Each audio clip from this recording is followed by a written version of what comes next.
इस वक्त की दोस्तों बेहद ही बड़ी खबरें सामने निकल के आ रही हैं। हरियाणा के अंदर हो गया बड़ा खेल। जी हां दोस्तों, चुनावी नतीजों में ऐसा खेल किया गया है जिसको सुनने के बाद, जिसको देखने के बाद आप लोग ये कहेंगे कि भाजपा चुनाव जीतने के लिए क्या इस हद तक भी गिर सकती है। जी हां दोस्तों, ईवीएम को लेकर के खबर आ रही है। चुनाव आयोग की निष्पक्षता पर सवाल उठ गए हैं क्योंकि कुछ ऐसा जबरदस्त देखने को मिला है। इसको लेकर के बड़े खुलासे हो चुके हैं दोस्तों कि कैसे आखिर सुबह तक कांग्रेस पार्टी जीत रही थी, अचानक से ऐसा क्या हुआ कि चुनावी नतीजे एकदम से जम गए, एकदम से ठहर गए। दोस्तों, एक तरफ आप लोगों को आंकड़े बताएंगे कि कैसे यहां पर खेल हुआ है, खबर की तरफ बढ़ेंगे, एक एक करके हर विस्तार से बात करेंगे। लेकिन उससे पहले दोस्तों, अगर आप लोग भी यही मानते हैं कि चुनाव कोई भी पार्टी जीते लेकिन चुनाव की निष्पक्षता बनाए रखने के लिए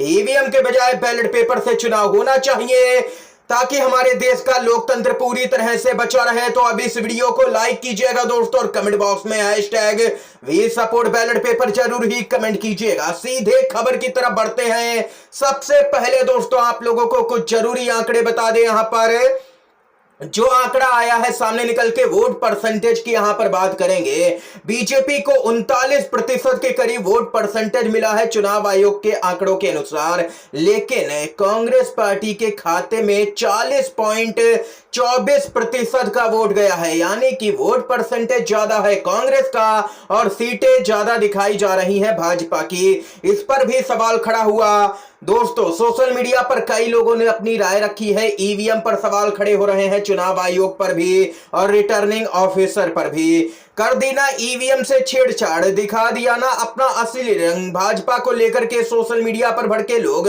केआरके हैं। जी हां दोस्तों, इन्होंने ट्वीट किया और कहा कि हरियाणा में बीजेपी को किसी ने वोट नहीं दिया और फिर भी बीजेपी जीत रही है।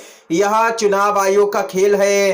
राजनेता चुनाव आयोग के खेल को समझ नहीं रहे हैं। जब तक ईवीएम से वोटिंग होगी तब तक बीजेपी को कोई भी हरा नहीं सकता है। चुनाव आयोग ईवीएम में अतिरिक्त वोट डालता है और कुछ ही घंटों में ईवीएम यहां पर चेंज हो जाती है। ये केआरके कमाल आर खान है, उन्होंने दोस्तों ट्वीट किया है।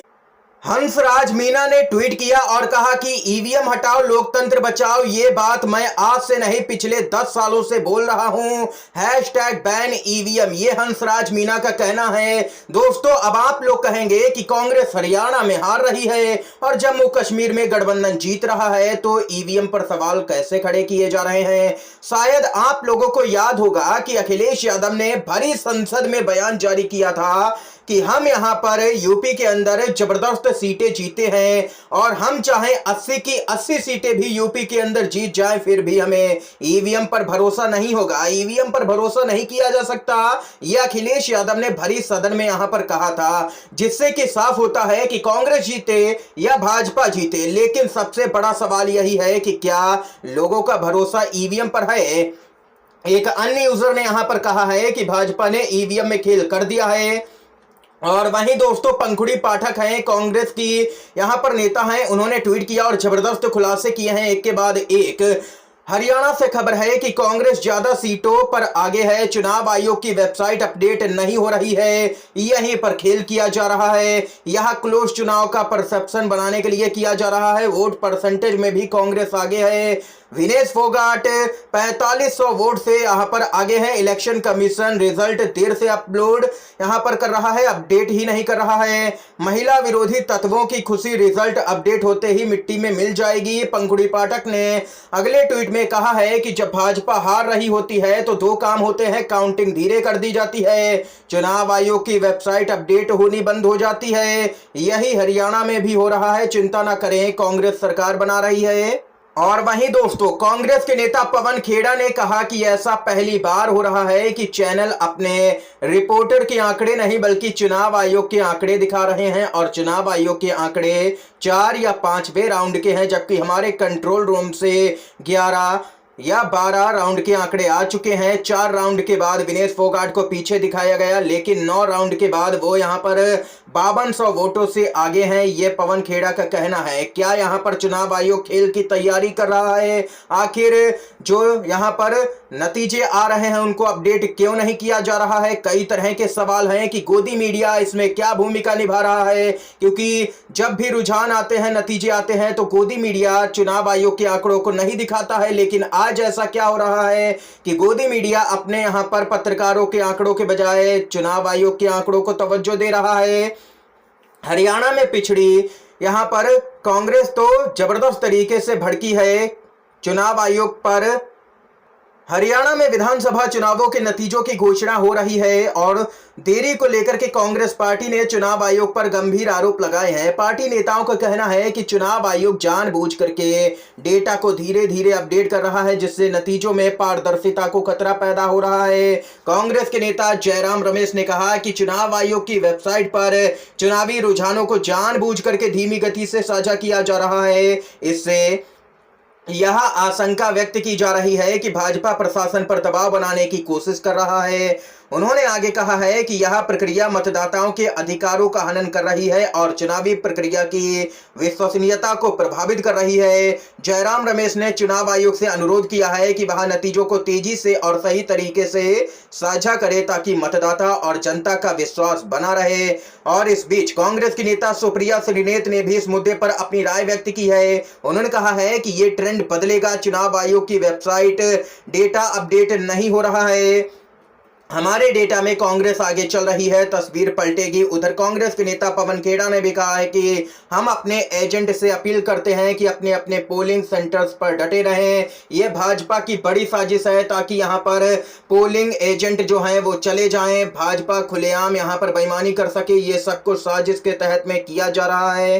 दोस्तों, केआरके ने एक अन्य ट्वीट में कहा कि हरियाणा में रिटर्निंग अधिकारी बहुत धीमी गति से गिनती कर रहे हैं। रिटर्निंग अधिकारी बड़ी भूमिका निभाएंगे और न्यूनतम 20 कांग्रेस उम्मीदवारों को बलपूर्वक हराएंगे। इस तरह बीजेपी अगले 15 साल में आने वाले सभी चुनाव जीत जाएगी। भाजपा ने ये नया फॉर्मूला इजाद किया है कि कैसे भी करके चुनाव जीतना है, किस हद तक बीजेपी जा सकती है चुनाव जीतने के लिए।